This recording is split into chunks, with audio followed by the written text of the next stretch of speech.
Boa noite, queridos irmãos. Que a paz e a graça estejam com vocês.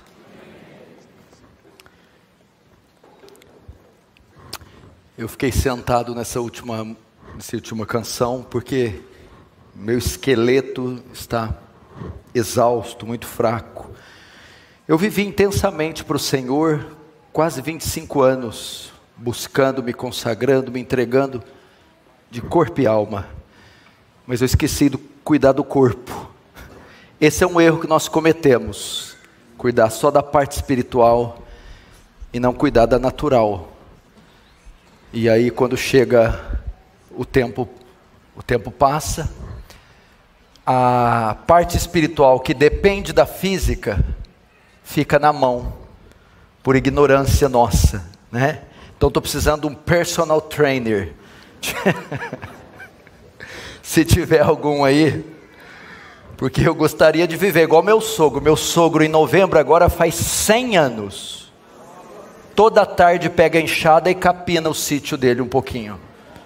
Come cada bife dessa grossura aqui, ó. E minha mulher, ela puxou a genética dele. Ela é o xerox dele. Eu estou casado com ela há 13 anos. Nunca ficou doente. Nunca foi ao dentista. Não tem cárie, não tem nada, mulher. Eu falei, filha, desse jeito eu não te acompanho, não. Você vai viver muito tempo, muito tempo viúva, porque parece o Wolverine, né? O negócio vai regenerando. Estou começando assim só porque você sabe o que vai vir daqui a pouco, né? Não confie em mim, irmão, não seja inocente. Abre comigo em Abacuque capítulo 1.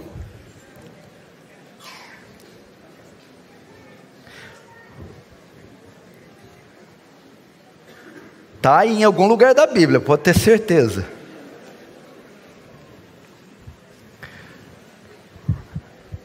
Mais uma vez eu quero agradecer, reverendo Arival, toda a equipe de Pinheiros, e todos vocês que vieram, estão aí sentados na escada, alguns estão lá fora. Muito obrigado pela presença de vocês. Que bom saber que tem uma obra maravilhosa aqui na cidade de São Paulo.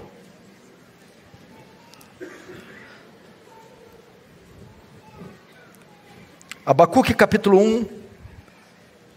Nós vamos tratar do verso 1 a 11, mas eu vou ler só o 1 e o 2, por causa da economia de tempo que o Arival sempre me dá. Abacuque capítulo 1, verso 1 diz: sentença revelada ao profeta Abacuque. Até quando, Senhor, clamarei eu, e tu não me escutarás, ou ouvirás?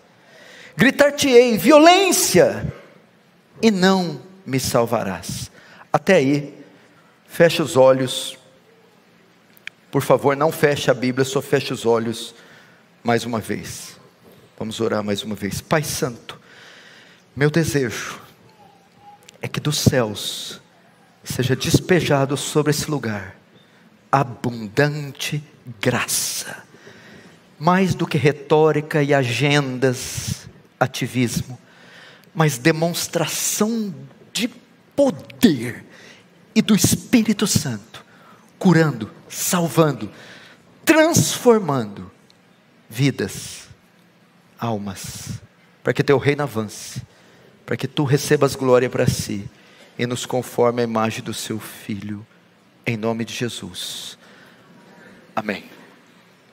Queridos irmãos, a grande questão, o grande dilema da humanidade, a grande questão filosófica, desde os primórdios da humanidade é: se Deus é bom, por que nós sofremos?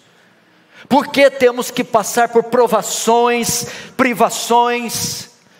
Porque na agenda do crente estão os vales, os desertos? Por que coisas ruins acontecem com o povo escolhido, o povo eleito de Deus? Como entender tantos imprevistos, tantos embaraços, tantos infortúnios na vida do cristão? Acordar de manhã e ler o jornal não é a melhor maneira de começar o dia. Tragédias, catástrofes, ciladas, estão aí por todos os lados. Corrupção, desonestidade, injustiça, crimes. Você acorda num belo dia, vai apalpar o seu corpo e descobre ali um caroço. Você está indo para o trabalho e de repente o telefone toca e a sua mulher tem que te contar que houve algo inesperado com o seu filho. Ela está agora com ele na emergência, no hospital. Por que coisas assim acontecem? E nós sofremos, e nós lidamos com uma série de dilemas que muitas vezes a nossa capacidade cognitiva, mental, o nosso raciocínio não consegue alcançar. Nesse sentido, eu creio que a mensagem de Abacuque irá nos ajudar, pois ela é atual e necessária para hoje. Presta atenção. O primeiro ponto que eu quero usar aqui, o pano de fundo, é que Abacuque, ele está se queixando de clamar a Deus que castigue a Israel por causa dos seus pecados. Israel estava se apostatando e seguindo um caminho escuro. Abacuque então clama a Deus: até quando eu gritarei? O Senhor não vai punir essa gente, o Senhor não vai santificar esse povo e trazê-los de volta para o caminho.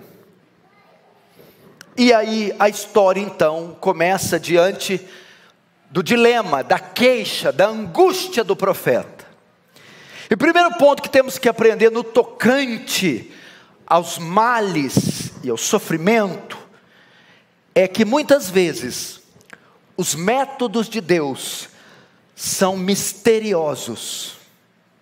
São misteriosos. Veja o verso 2: até quando clamarei eu e tu não me escutarás? Aqui Deus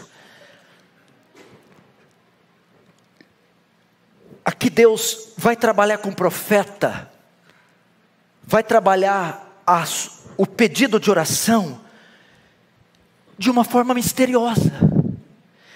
E a primeira coisa que aprendemos aqui é que em situações de provação, escute, Deus age de uma maneira que nós não entendemos. Deus move, Deus opera de modo ou de maneiras que nós não compreendemos. Simplesmente Ele não dá nenhuma evidência, nenhum sinal de que está agindo.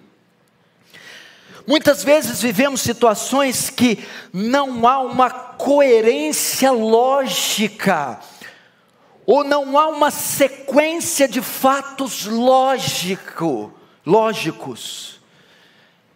É simplesmente misterioso.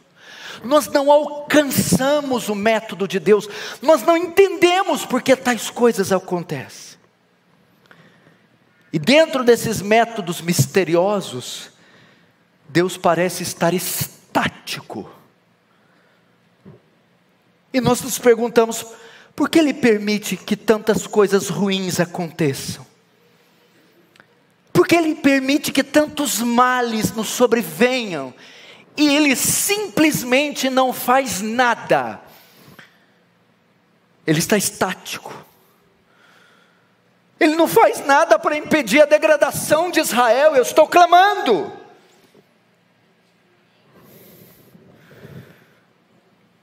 Os métodos dele são misteriosos, porque ele também parece estar surdo. Por que Deus não respondeu às orações de Abacuque? Por que Deus não responde às orações do seu povo fiel? Talvez você está aqui e tenha orado por muitos anos, tem pedido, tem insistido, tem clamado, e simplesmente parece que nada acontece. Como o profeta Abacuque, muitos estão perguntando: até quando, Senhor, clamarei eu? Você ora um dia, e ora o outro, e ora uma semana, e ora duas, e ora um mês, e ora um ano, e ora 10. E Deus não responde. Ele está em silêncio. Ele está estático. Nós sabemos que Ele não está estático, porque a Bíblia diz. E nem sabemos que Ele é um Deus mudo ou um Deus surdo. Mas a impressão é que dá essa. Por quê? Porque Ele é misterioso.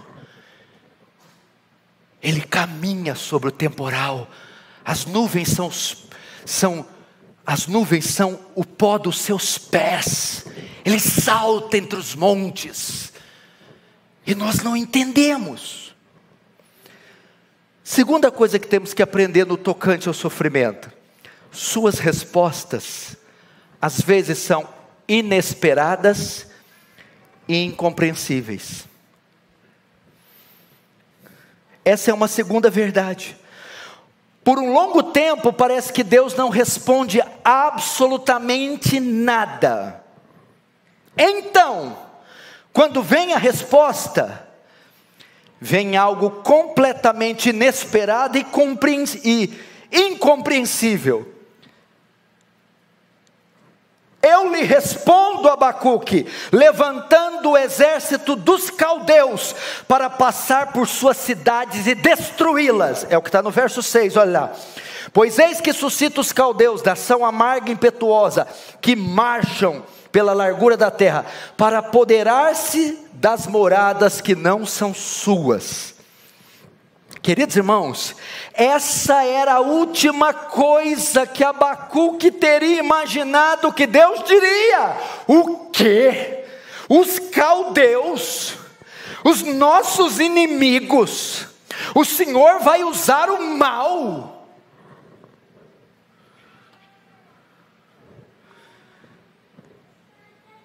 As respostas de Deus são simplesmente inesperadas e incompreensíveis. Como é que é?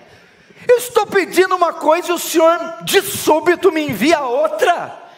Eu estou esperando bênção, o que bate à minha porta é maldição. O Senhor não avisa, o Senhor não me prepara, e simplesmente diz: os caldeus invadirão tudo e tomarão tudo. Mas não foi isso que eu pedi. E Deus: mas foi isso que eu respondi. Queridos irmãos, temos a tendência de ditar as respostas a Deus das nossas orações. Achamos que Deus só pode responder de um jeito. Mas as Escrituras nos ensinam que às vezes, escute isso aqui, pois é palavra do Senhor. As Escrituras nos ensinam que Deus, às vezes, responde às nossas orações, permitindo que as coisas piorem e não melhorem. Você não vai ouvir isso numa igreja neopentecostal. Ah, mas não vai ouvir de jeito nenhum.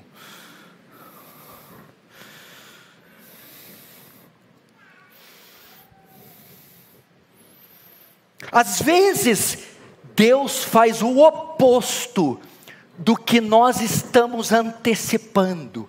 Você poderia acreditar que enviar os caldeus à Babilônia para saquear, espoliar, incendiar, matar, seria a resposta de Deus? Pois era.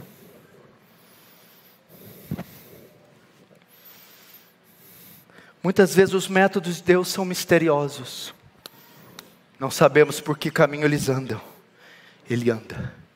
Eu não sei se o Arival está aqui sentado, e agora nesse exato instante, algum telefonema está sendo dado, algum papel está sendo assinado, alguma coisa está acontecendo por meios, caminhos, que nós nem imaginamos que se cruzarão, se mostrarão princípio de ruína, mas lá no final convergirá naquilo que ele tanto estava esperando.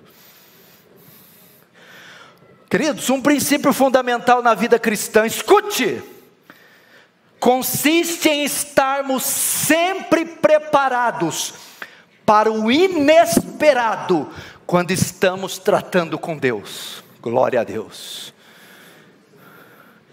Se eu tratasse com esse jovem aqui, Gilberto, ele é totalmente previsível. Eu o conheço, eu sei quem ele é, sei das suas capacidades. Então, há o que se esperar do Gilberto. Agora, quando se trata de Deus, onisciente, onipotente, transcendente, infinito, eterno, justo, imenso, santo, todo-poderoso, não há como esperar. Temos que estar sempre preparados para o inesperado. Por quê? Porque os caminhos de Deus não são os nossos caminhos, nem os pensamentos de Deus os nossos pensamentos. Porque assim como os céus são mais altos que a terra, assim os pensamentos de Deus mais altos que o nosso. Você pode esperar qualquer coisa quando você trata de Deus. Outro princípio: quando é inesperado, escute, quando acontece o contrário daquilo que estávamos esperando,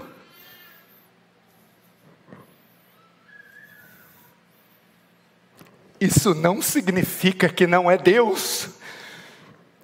Você foi criado, doutrinado por uma igreja triunfalista que só prega vitória, vitória, vitória. E quando acontece o mal, a tribulação, a provação, você pensa: Deus me desamparou, Deus me deixou, é obra do diabo. Pois é exatamente o contrário. Quando o inesperado acontece, quando o que ocorre é contrário daquilo que esperávamos, isso não significa que não é Deus, não significa que Ele não está respondendo. Pode ser exatamente o contrário. Mas peraí, eu não estou entendendo. Por que é o contrário? Porque os métodos de Deus não são os nossos. O Senhor está querendo, o Senhor está querendo dizer que essa desgraça que eu estou sofrendo, ou que eu estou na iminência de sofrer esse negócio, Deus está nisso, está usando isso para me responder, e eu posso considerar isso como resposta sim.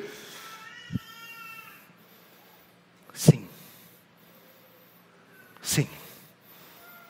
Não questione os métodos de Deus. Você está achando que você é quem? Um órfão, desamparado, abandonado, que está num campo de concentração? Não, você é imagem e semelhança do Deus vivo. Você é nação santa, geração eleita, povo exclusivo de Deus.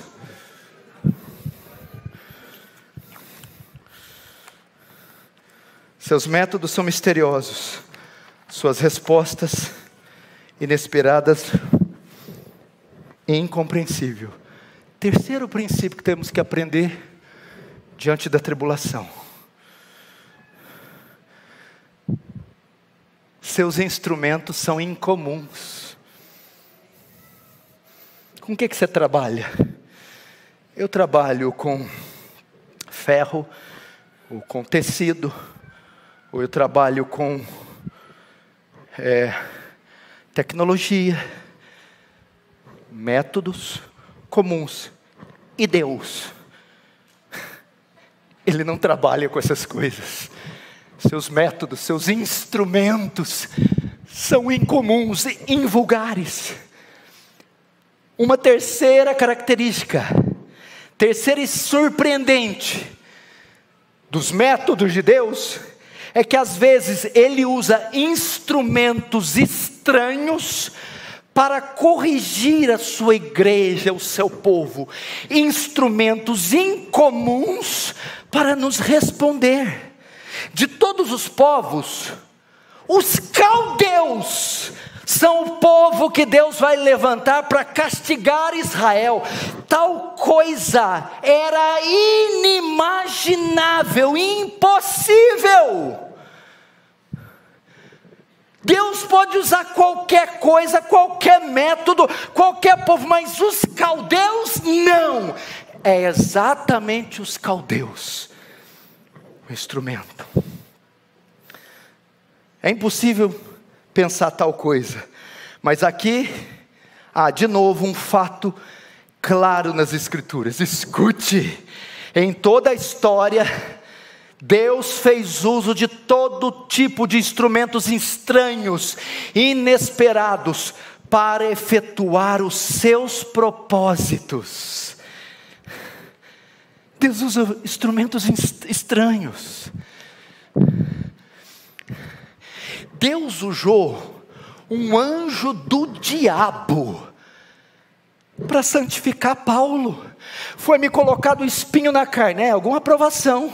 Não, a saber, um mensageiro angelos do diabo, um anjo caído, para me esbofetear. Foi assim, Deus pegou um aguilhão, uma lança, chamou um demônio, vem, capeta, deu na mão dele e disse: vai lá e finca em Paulo. Olha isso aí, tanta coisa para Deus usar. Usa Gabriel, usa Miguel, usa o Arival. Deus não, quero usar um capeta. Quero usar um capeta. E aí, Paulo, como é que você está? Estou crescendo na graça do conhecimento. Que jeito? Através do capeta. Hã? A hora que eu vou ficar mole, finga em mim, eu aprumo. Olha os métodos. São incomuns. Por isso que há histórico de câncer no meio do povo de Deus, acidentes trágicos, vergonha, humilhação, inesperado, estranho, incomum. E você diz: o que é isso? São os instrumentos de Deus para a sua vida. E se nós não virmos essas coisas do jeito certo, as nossas reações não serão boas, e as nossas orações não serão corretas. Nós murmuraremos, nós questionaremos a Deus. Temos que entender que é possível que as forças mais inimigas dos cristãos ou da igreja estão sendo utilizadas por Deus para os seus propósitos. Mesmo o comunismo, totalitarismo, mesmo a privação de direitos, mesmo governos que nós não queríamos, podem ser usados por Deus. Você vai dizer: não tinha uma ferramentazinha melhor, Senhor?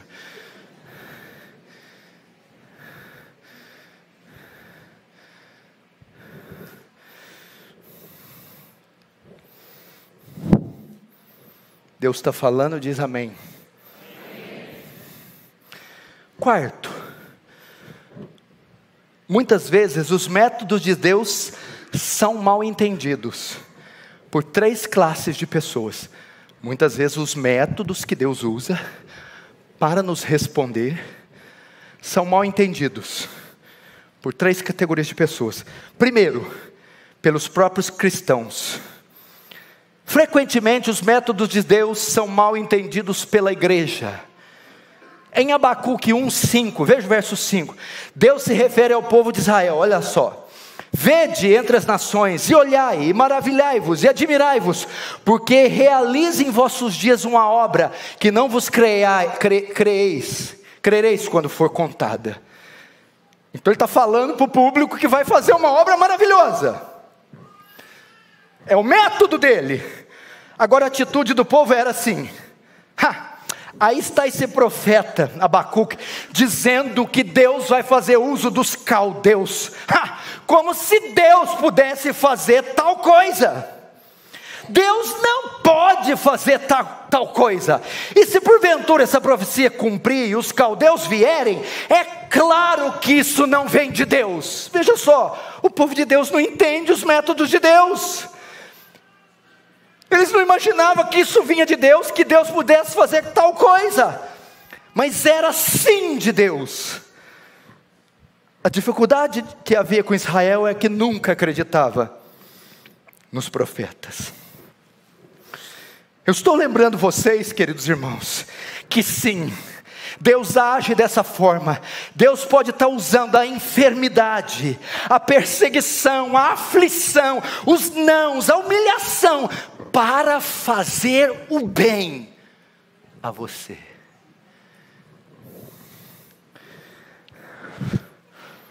Portanto, não nos atrevemos dizendo que é inimaginável que Deus possa usar tal instrumento.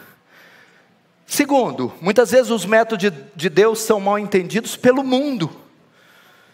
Sim, pelo mundo. Verso 11, olha só. Então, passam como passa o vento, e seguem, fazem-se culpados, estes, cujo poder é o seu Deus. O que é o problema aqui? Os caldeus viam isso, essa abertura para atacar Israel e o triunfo, como a bênção do seu Deus. Os caldeus erraram completamente ao atribuírem todo o seu sucesso de invadir Israel ao seu Deus. Eles pensaram que devido ao seu sucesso e às suas proezas militares, eles pensaram que devia o seu sucesso às suas proezas militares, mas eles na verdade estavam sendo usados por Deus. Eles também não compreendiam os métodos de Deus. Irmãos, preste atenção nisso. Grandes potências têm sido levantadas e têm dominado o mundo por algum tempo, porém de repente eles próprios se veem abaixo, destruídos. Você lembra do Terceiro Reich alemão? Hitler inaugura um período chamado Terceiro Reich, que segundo ele duraria 1000 anos. Em 1945, com 58 anos de idade, Hitler se suicida e cai com ele o Terceiro Reich, durando apenas 12 anos. Por quê? Deus, após cumprir seus propósitos com nações, com ímpios, com poderes, com partidos, logo as abate e não faz mais uso delas. O ímpio não. Por isso, não precisa temer. Quem está governando, quem faz, quem não faz, quem prende, encarcera, decreta. Deus está no controle e está usando isso para fins que agora nós não entendemos, mas lá no futuro entenderemos. E terceiro, os métodos estavam sendo mal compreendidos pelo próprio profeta. Verso 2: até quando, Senhor, clamarei eu e tu não me escutarás? Gritarei violência e não me salvarás? Até aí. Olha isso aqui, escute. Os crentes mais piedosos, eu estou falando aqui de gente santa, gente que anda com Deus, gente piedosa. Os crentes mais piedosos também têm dificuldade de entender certas aflições. Mesmo os mais experientes têm dificuldade de compreender alguns nuances da tribulação. Veja João Batista, homem que dos nascidos de mulher não tinha ninguém maior. Quando vê Jesus, ele proclama: eis o Cordeiro de Deus que tira o pecado do mundo. Agora está preso num cárcere, a mando de Herodes, com a sentença de morte. Chama os discípulos nas grades, vai até esse tal de Jesus e manda perguntar se ele é o Messias ou se devemos esperar outro. Eu não estava conseguindo entender os meios de Deus. João Batista foi o ministério mais curto da Bíblia. Teve uma vida ativa ministerial de 6 meses e terminou com a cabeça numa bandeja. Quantos estão entendendo? Diz amém. Amém. Muitas vezes nós temos dificuldades. Agora, para encerrar, como então entender a questão das tribulações sem esmorecer? Como entender tudo isso que está acontecendo com você? Você acha que eu sonho, eu tenho ideia o que você está passando? Eu não sei como é que está a tua conta bancária, teu casamento, o que deu o resultado daqueles exames, quais dívidas você está envolvido, que pecados você caiu, quantas lágrimas você derrama em secreto. Eu não tenho a menor ideia, mas você diz: eu sou cristão, tenho convicção da minha fé. Por que isso acontece? Vamos aprender então e assim encerrar.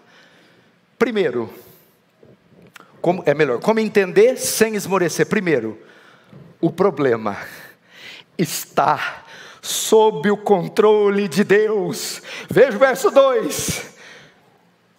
Pois eis, verso 12. Não é o verso 12. Agora, espera aí. 6, é o verso 6. Pois eis que suscito os caldeus. Só isso. Nação amarga e impetuosa. Veja só, escute isso aqui, o controle de Deus não é só sobre Israel, mas é também sobre os inimigos de Israel. Deus não só controla Israel, Deus também controla os caldeus. Cada movimento, cada passo, cada plano dos caldeus estava sobre o domínio de Deus. Queridos irmãos, Deus tem o controle do problema. As coisas não são o que parecem, não estão entregues à sorte, ao acaso e à autonomia do inimigo, mas Deus controla, governa os seus inimigos. Deus estava conduzindo o inimigo, os caldeus, escute, é um mero instrumento da vontade de Deus. Entenda isso.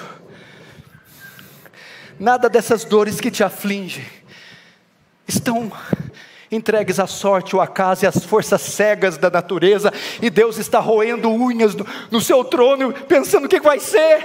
Tudo, cada partícula de poeira que vaga sobre esse salão está no controle de Deus. Segundo, presta atenção, você fica em paz. Não, peraí, então o senhor vai ter que consertar um negócio. Volta lá para o capeta. Tá, o que tem o capeta? Até o capeta está no controle de Deus? Tá? Deus chegou para ele assim: vem cá. Igual o técnico pede tempo, vai. Capeta, fere os pés, fere a cabeça, úlcera, chaga, toma os boi. Aí o capeta: vou lá, peraí, mas não tira a vida. Diabo, você vai fazer igual eu te passei, nem 1 centímetro a mais, nem a menos. Você só vai fazer o que eu determinei, e não tem qualquer autoridade para ir além do que eu determinei. Você crê nisso? Pode ser qualquer doença, qualquer demônio, pode ser qualquer rei, entidade, poder, soberania, está tudo nas mãos de Deus.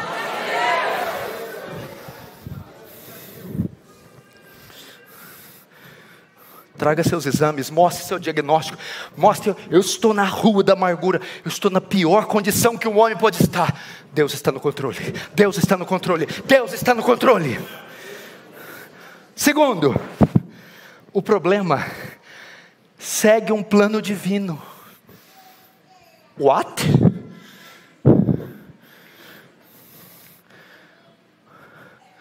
O problema segue... Não, peraí. O senhor está dizendo que isso que aconteceu comigo, ou está acontecendo, isso, que eu não vou contar para o senhor, senão o senhor desvia. Isso está na agenda de Deus? Yes.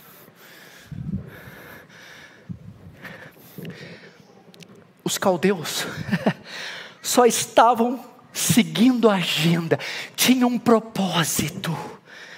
Irmão, as coisas não acontecem conosco simplesmente por acaso. Os eventos não são meramente acidentais, pois há um plano na história que envolve você e o sofrimento. Tudo tem um propósito. Romanos 8, 28, todas as coisas cooperam para o bem daqueles que amam a Deus. O que é todas as coisas? Tem alguma coisa fora do tudo? Tudo é tudo. Coisas boas estão dentro do tudo? Sim ou não? E coisas más estão dentro do tudo? Sim, todas as coisas. Boas e ruins. Benditas e malditas. Livramentos e tragédias trabalham para uma única finalidade: lhe fazer o bem. O mal bateu na tua porta, o mal está passando a tua vida, está cumprindo uma agenda, fique em paz. São demônios, são hostes das trevas, são enfermidades, são exames, são imprevistos, embaraços que estão batendo na sua porta. Fique tranquilo, estão lá cumprindo a agenda de Deus com a finalidade de te fazer o bem. Ah, se nós crescêssemos assim. Se nós crescêssemos assim, o Arival fazia um culto às 6 da manhã e todo mundo está aqui vinha amanhã. É glória, viu? 3 glória. Por isso vai continuar apanhando. Senhor, não tem que mandar 2 não, um só não, manda 2. Terceiro, agora eu vou terminar. Igual Nicodemos falou, nunca acredite num pastor quando diz eu vou terminar.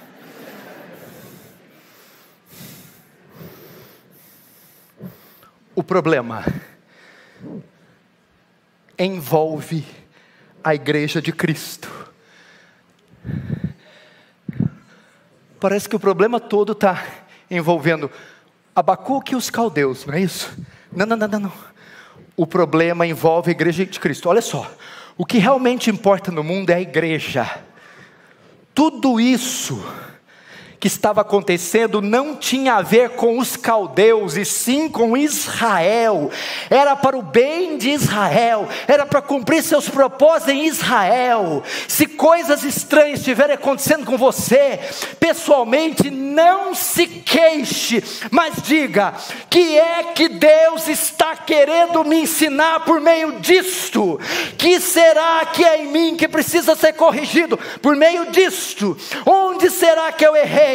E por que Deus está permitindo essas coisas? Porque tudo que ocorre nesse mundo tem a ver com a igreja e não com o mundo. O mundo é coadjuvante, a igreja é protagonista.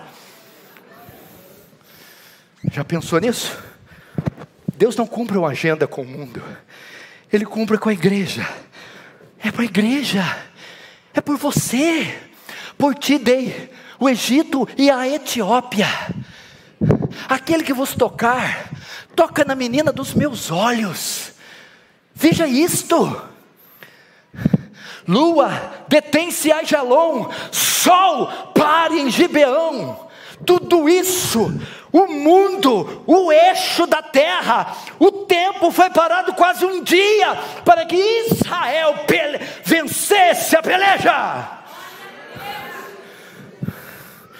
O problema envolve você e não o mundo. Queridos irmãos, um tecladinho aqui. Queridos irmãos, não há por que ficarmos confusos e duvidarmos do amor e da justiça de Deus. Olha isso aqui, olhe para mim.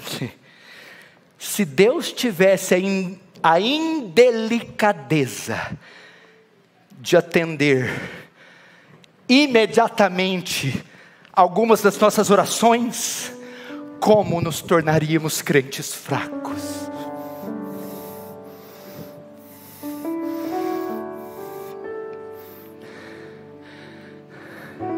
Quem aqui já passou uma tribulação, qualquer uma, e saiu vitorioso? Levanta a mão. qualquer uma. Pode abaixar. Me diz, depois que você passou, você foi mais o mesmo homem, a mesma mulher?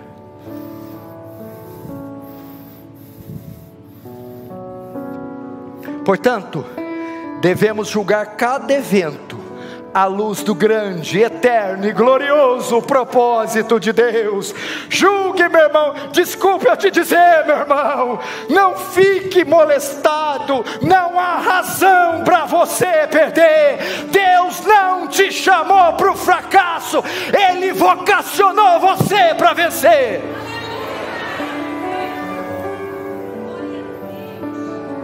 Não pense que você tem que entender tudo. Você não vai entender tudo.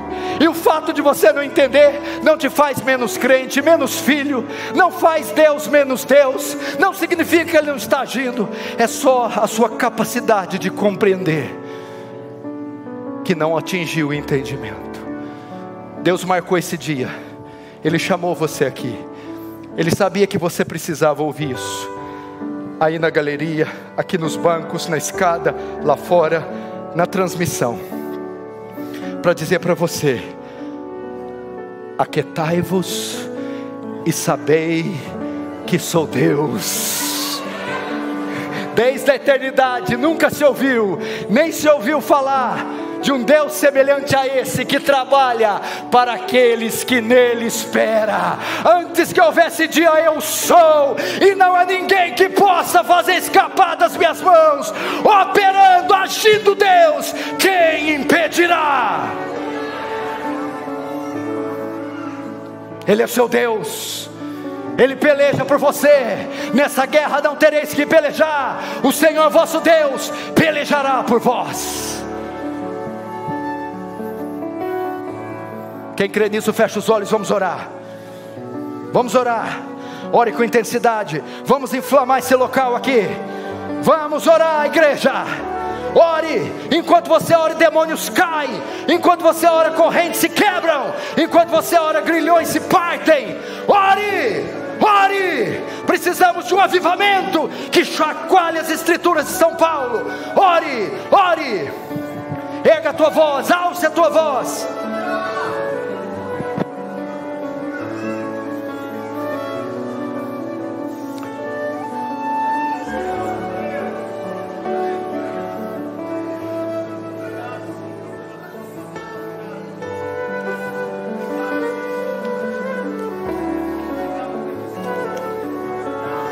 Ore.